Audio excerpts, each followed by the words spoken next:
Hello. We did not get to a couple of these during class. I told you I would make a video of the last couple. So we're going to look at 2 and 3. So hopefully that will give some help for studying for the exam. All right. So number 2, Keisha collected the autographs of total of 16 television celebrities and movie stars. Each celebrity TV autograph is worth $75, and each movie star autograph is worth $250. Her collection is valued at $1,900. If X represents the number of movie star autographs, write an expression that represents the number of celebrity TV autographs in her collection. So first of all, we're looking at that total of TV and movie stars is 16. So the TV plus the movie stars autographs.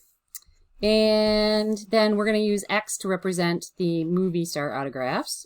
We know the total is 16. We don't know the number of TV ones. And we're going to use X for that.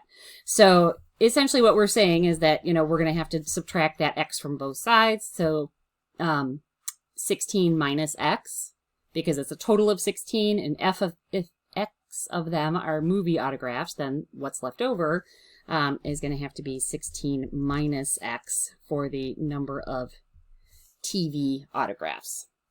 So once we've got that, we have our second unknown written in terms of one variable, that X. So the total collection is $1,900. And this is that number value type problem. So the TV autographs are worth $75. So that would be $75 times the number of TV autographs plus the $250 times X, which is representing the number of movie star autographs. So all we had to do for this one was find the equation. You can leave it like that. If you want to simplify it a little bit, you can, but you don't have to. This is sufficient because it shows me that you know that the total amount of money is going to be the amount of money for one autograph times the number of autographs for TV stars, and the amount of money times the number of autographs for the movie stars. Okay. All right, so next one is going to be similar to that one that we looked at with the tax and a hotel chain with the traveling theater group. So DeAndre purchased both a desktop computer and a laptop. The laptop was $200 less than the desktop. He decided to use some financing and got a 5% rate for the desktop and a 7% rate for the laptop. If the total finance charges for 1 year are $250, what are the original prices of both computers? So we want to be thinking about IPERT, so in the interest is the principal times the rate times time. Time is just going to be 1 year here, so really essentially we don't need it in there because it's not going to change our answer. But our total interest is going to have to be the amount of interest from the desktop plus the interest from the laptop. And to get those two expressions, we're going to need to be doing the principal times the rate. So the total amount of interest is the $250.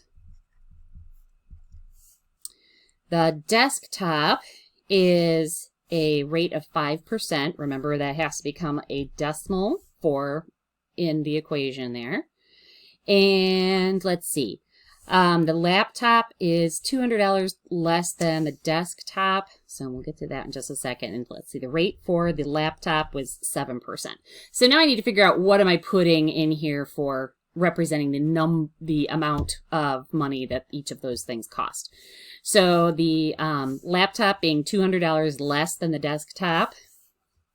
So laptop equals essentially the desktop minus 200.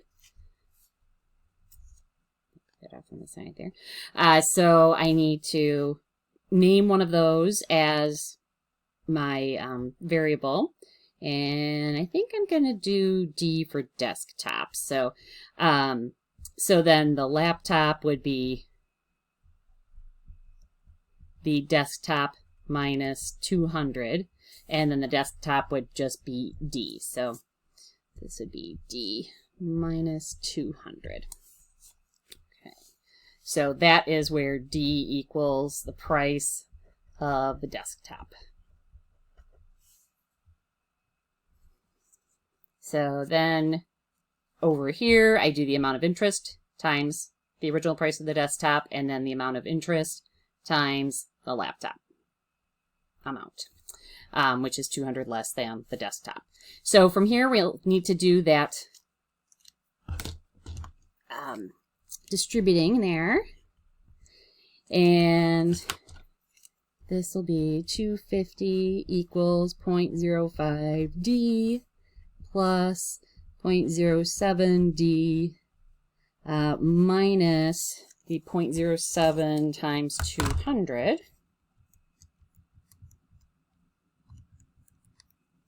Which is 14. So collect like terms here on the right.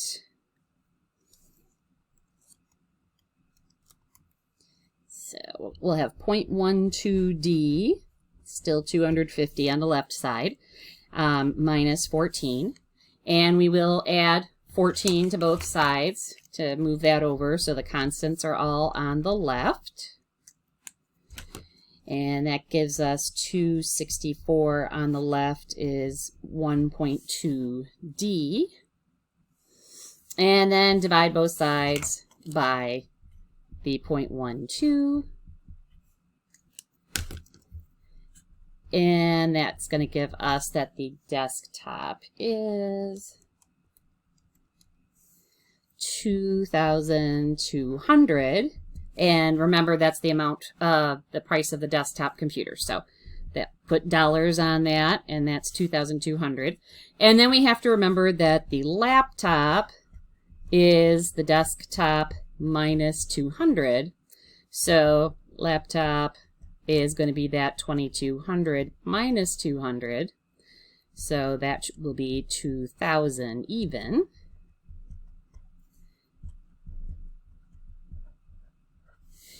And just to quickly double check that I have the right thing going on there,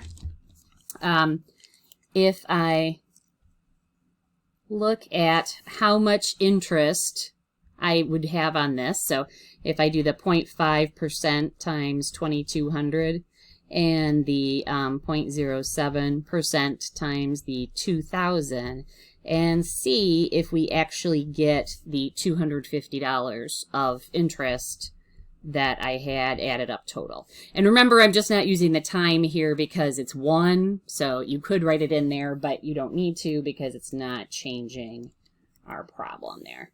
Okay, so it'd be 110 from the desktop and 140 from the laptop. And that is going to give us a true statement. We've got 250 equals 250, so that is good, and those are going to be the two prices. So remember, you need to be able to tell which one of these is which. So, I recommend, jotting down for yourself a little outline, so you're saying, okay, this is going to be the one that means this. And, and using something that has a little bit more meaning to it, like the D for desktop, that's going to help me remember that when I get down here that that's the desktop one, and that's what has to go into that answer blank. Because in ALEKS, it makes a big difference if you put them in the wrong spots.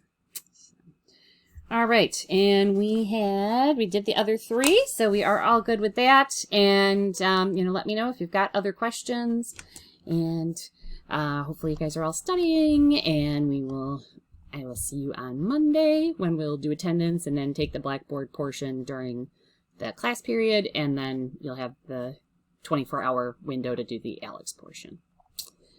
Right.